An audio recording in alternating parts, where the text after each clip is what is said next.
Hi friends, welcome to Dhanya's family blog. അപ്പോൾ ഇന്ന് വളരെ ഈസി ആയിട്ടും നല്ലൊരു വെറൈറ്റി ആയിട്ടുള്ള ഒരു അടിപൊളി റെസിപ്പിയാണ്. മസ്റ്റ് ആയിട്ടും നിങ്ങൾ ഇതൊന്ന് ട്രൈ ചെയ്ത് നോക്കേണ്ട ഒരു റെസിപ്പിയാണ് കേട്ടോ. അപ്പോൾ ഞാൻ ഇതിലേക്ക് കുറച്ച് വെണ്ടയ്ക്കയും മുട്ടയും എടുത്തിട്ടുണ്ട് കേട്ടോ. ഞാനൊരു 3 മുട്ടയാണ് എടുത്തിട്ടുള്ളത്. നിങ്ങളുടെ കയ്യിലുള്ള മുട്ടയുടെ എണ്ണം അനുസരിച്ച് എടുക്കാൻ കേട്ടോ. 2 വേണമെങ്കിലും എടുക്കാം, 1 ഉണ്ടെങ്കിൽ 1 വേണമെങ്കിലും എടുക്കാം കേട്ടോ. അപ്പോൾ ഞാൻ ഇവിടെ 3 മുട്ടയും എടുത്തിട്ടുണ്ട്. അത് നമുക്ക് വെണ്ടയ്ക്ക ചെറുതായിട്ട് നമ്മൾ മെഴുക്കുവരട്ടിക്കൊക്കെ അരിയില്ലേ, അതേപോലെ നമുക്കൊന്ന് അരിഞ്ഞും കൂടെ എടുക്കാം കേട്ടോ. ഇനി നമുക്കൊരു പാൻ വെച്ച് അതിലേക്ക് നമുക്കൊരു 4-5 അല്ലി വെളുത്തുള്ളിയും അതിനോടൊപ്പം തന്നെ ഒരു 1/2 ടീസ്പൂൺ ജീരകവും കൂടെ ഇട്ട് കൊടുക്കാമേ. അത് ജസ്റ്റ് ഒന്ന് വറുത്തെടുക്കാം. വറുത്തെടുത്തതിന് ശേഷം നമുക്കതൊന്ന് ഒരു ഇടികല്ലിൽ വെച്ച് നമുക്കതൊന്ന് ചതച്ചെടുക്കാമേ. അപ്പോൾ അതങ്ങ് മാറ്റി വെച്ചിട്ടുണ്ട്. ഇനി ഇതിലേക്ക് നമ്മൾ അതേ സെയിം പാനിൽ തന്നെ 1 ടീസ്പൂൺ എണ്ണ ഒഴിച്ചു കൊടുക്കാം. വെളിച്ചെണ്ണയാണ് കേട്ടോ ഒഴിച്ചിട്ടുള്ളത്. വെളിച്ചെണ്ണ ഒന്ന് ഒഴിച്ചു കൊടുത്തതിന് ശേഷം ഒന്ന് ചുറ്റിച്ചു കൊടുക്കണേ. ചുറ്റിച്ചു കൊടുത്തതിന് ശേഷം ഇതിലേക്ക് നമ്മൾ എടുത്തു വെച്ചിട്ടുള്ള മുട്ട പൊട്ടിച്ചൊഴിക്കാം കേട്ടോ. മുട്ട പൊട്ടിച്ചൊഴിച്ച് അതിലേക്ക് നമുക്ക് മുട്ടയ്ക്ക് ആവശ്യത്തിനുള്ള കുറച്ച് ഉപ്പും കൂടെ ഒന്ന് ഇട്ട് കൊടുത്തതിന് ശേഷം നമുക്ക് ജസ്റ്റ് അതൊന്ന് നമ്മൾ ഈ തോരനൊക്കെ ഒന്ന് ചിക്കി എടുക്കില്ലേ, അതേപോലെ നമുക്കൊന്ന് ചിക്കി എടുക്കാം കേട്ടോ. നല്ലൊരു അടിപൊളി റെസിപ്പിയാണ്. മസ്റ്റ് ആയിട്ടും നിങ്ങൾ ഇതൊന്ന് ട്രൈ ചെയ്ത് നോക്കണം. ഇനി ഞാൻ വെളുത്തുള്ളിയും ജീരവും കൂടെ ഒന്ന് വറുത്തെടുത്തല്ലോ, ആ സമയം നിങ്ങളുടെ കയ്യിൽ വറ്റൽ മുളകുണ്ടെങ്കിൽ ഒരു പിരിയൻ മുളകുണ്ടല്ലോ, അധികം എരിയില്ലാത്ത വറ്റൽ മുളകുണ്ടെങ്കിൽ ഒരു 3 വറ്റൽ മുളകും കൂടെ ഇട്ട് ഒന്ന് വറുത്തെടുക്കാം കേട്ടോ. അപ്പോൾ എൻ്റെ കയ്യിൽ വറ്റൽ മുളക് ഇല്ലാത്തത് കൊണ്ട് ഞാൻ ഇതിൻ്റെ ഇടയ്ക്ക് വെണ്ടയ്ക്കൊക്കെ ഒന്ന് വറുത്തതിന് ശേഷം ഞാൻ മുളക് പൊടിയാണ് കേട്ടോ ആഡ് ചെയ്യുന്നത്. അപ്പോൾ അങ്ങനെ ആഡ് ചെയ്താലും മതി. ഇനി വറ്റൽ മുളക് ഉണ്ടെങ്കിൽ അതും കൂടെ ചേർത്ത് ആഡ് ചെയ്യാം. ഇതെല്ലാം കൂടെ ചേർത്ത് ഒന്നുകിൽ മിക്സിയുടെ ജാറിലിട്ട് ജസ്റ്റ് ഒന്ന് ക്രഷ് ചെയ്തെടുത്താലും മതി, ഇല്ലെങ്കിൽ ഞാൻ പറഞ്ഞതുപോലെ ഇടികല്ലിൽ വെച്ച് നമുക്കൊന്ന് ചതച്ചെടുത്താലും മതിയാവും കേട്ടോ. അപ്പോൾ നമുക്ക് ഇതിവിടെ മുട്ടയെല്ലാം നല്ലോണം ഒന്ന് ചിക്കി എടുത്തിട്ടുണ്ട്. അത് നമുക്കിനി ഒരു പാത്രത്തിലോട്ടൊന്ന് മാറ്റിയതിന് ശേഷം അതേ സെയിം പാൻ തന്നെ വെച്ചിട്ട് അതിലേക്ക് നമുക്ക് ഒരു 2 ടീസ്പൂൺ എണ്ണ ഒഴിച്ചു കൊടുക്കാം കേട്ടോ. ഇപ്പോൾ ഞാൻ വെളിച്ചെണ്ണ തന്നെയാണ് ഉപയോഗിച്ചിട്ടുള്ളത്.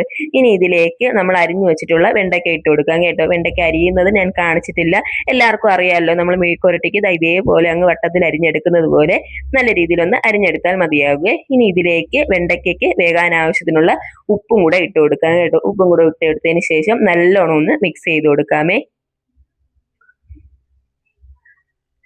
നല്ലോണം ഒന്ന് മിക്സ് ചെയ്തതിന് ശേഷം തീ മീഡിയം ഫ്ലെയിമിലിട്ട് വെണ്ടയ്ക്കൊന്നും അധികം കരിഞ്ഞു പോകാതെ നല്ല രീതിയിലൊന്ന് മൂപ്പിച്ചെടുക്കണം കേട്ടോ.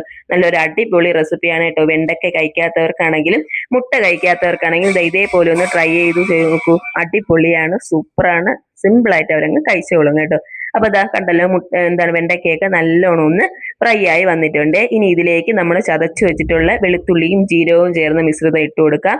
അതിനോടൊപ്പം തന്നെ ഞാൻ നേരത്തെ മുളക് ആഡ് ചെയ്തിട്ടില്ല. അതിന് പകരം ഞാൻ ഇവിടെ 1 ടീസ്പൂണോളം കാശ്മീരി ചില്ലി പൗഡർ ആഡ് ചെയ്യുന്നുണ്ട് കേട്ടോ. അതും കൂടെ ഇട്ടതിന് ശേഷം നമുക്ക് നല്ലോണം ഒന്ന് മിക്സ് ചെയ്ത് കൊടുക്കാം. ആ മുളക് പൊടി ഒരു പച്ചച്ചുവയുണ്ടല്ലോ, അതൊക്കെ ഒന്ന് മാറാനായിട്ട് നമുക്ക് ഒരു മിനിറ്റ് ഒന്ന് ജസ്റ്റ് ഒന്ന് ഇളക്കി കൊടുക്കാമേ. അതൊന്ന് മിക്സ് ചെയ്ത് കൊടുത്തതിന് ശേഷം ഇനി ഇതിലേക്ക് നമ്മൾ തയ്യാറാക്കി വെച്ചിട്ടുള്ള മുട്ട നമുക്ക് ഇതിലോട്ട് അങ്ങ് ഇട്ട് കൊടുക്കാം കേട്ടോ. മുട്ടയും കൂടെ ഇട്ട് കൊടുത്തതിന് ശേഷം നല്ലോണം ഒന്ന് മിക്സ് ചെയ്ത് കൊടുക്കാം. ഈ മുളക് പൊടിയും വെളുത്തുള്ളിയുടെ ഒരു ടേസ്റ്റും എല്ലാം നമുക്ക് ഈ മുട്ടയിലോട്ടും കിട്ടണം കേട്ടോ. അത് കണക്കാക്കി നമുക്ക് എല്ലാം കൂടെ ചേർത്ത് നല്ലോണം ഒന്ന് മിക്സ് ചെയ്ത് കൊടുക്കാമേ. ഞാൻ പറഞ്ഞല്ലോ, മുട്ടയുടെ അളവൊക്കെ നമ്മുടെ ഇഷ്ടം അനുസരിച്ച് എടുക്കാം കേട്ടോ. കൂട്ടിയോ കുറച്ചോ ഒക്കെ എടുക്കാം.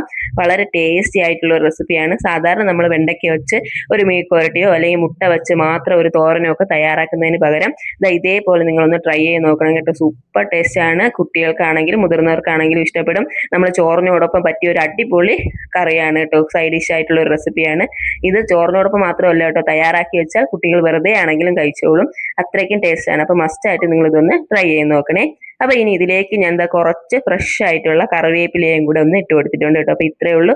മസ്റ്റായിട്ടും ട്രൈ ചെയ്ത് നോക്കൂ. ഫീഡ്ബാക്ക് അറിയിക്കും.